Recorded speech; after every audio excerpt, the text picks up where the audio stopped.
Welcome to Faith in 5, a weekly video devotional designed to discuss practical spiritual concepts in 5 minutes or less. Hi, my name's Carter Moss, and I'm your host for Faith in 5 this week. Did you ever train really hard for something? A few years in a row back in high school and college, I did a bike ride across the entire state of Iowa. I had to do a lot of training before going into that. And I was thinking about so many important things that we do require training, whether it's sports or music, business world. So many things we do need training, and the same's true with our faith. So how do we train spiritually? How do we train our souls?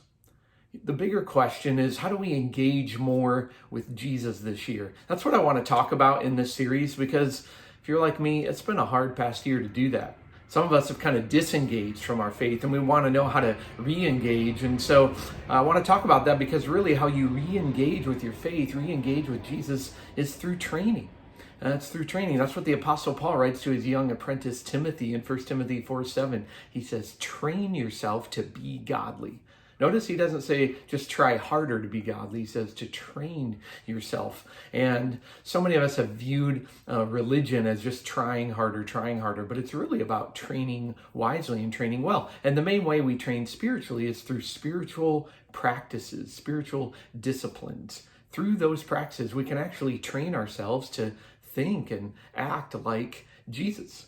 And so as we engage in these practices, there's all sorts of different ones, and I want to encourage you to try some of the practices we'll talk about in this series and see which ones help you engage best with God. There's practices like prayer, engaging with scripture, solitude, fasting, all sorts of ones. You can do a lot of great reading on it. There's a classic book called Celebration of Discipline by Richard Foster, and a little easier to read one called Soul Keeping by John Ortberg. There's a lot of myths about spiritual practices. Sometimes we think that they're all meant to just be really unpleasant, like most discipline in our lives. But actually, with spiritual disciplines, they're meant to be very life-giving. And they can be, as you learn to engage in them. Another is we think they're only for the super spiritual people, but really they're for any follower of Jesus. They can help anyone, wherever you're at in your faith, connect better with God, even as you're exploring your faith.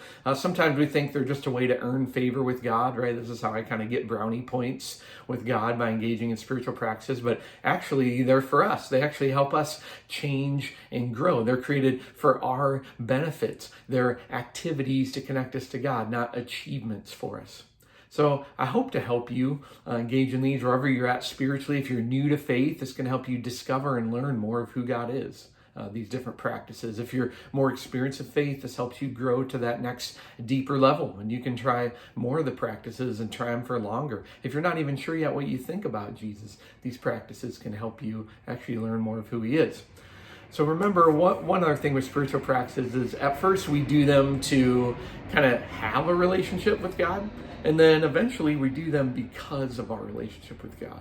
We get to a place where we're engaging because we just want to keep getting them to know better. I think about before I was married to my wife. At first I'm going on dates because I want to get to know her. I'm discovering who she is. She discovers who I am. Are we compatible?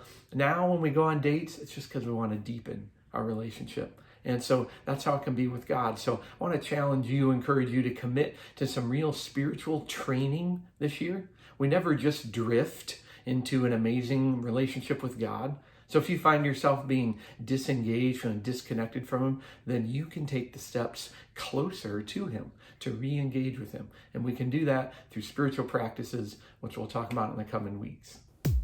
Thanks for watching Faith in 5. If you like what you see, please like and share. If you're interested in making a donation to our ministry, please click the link below.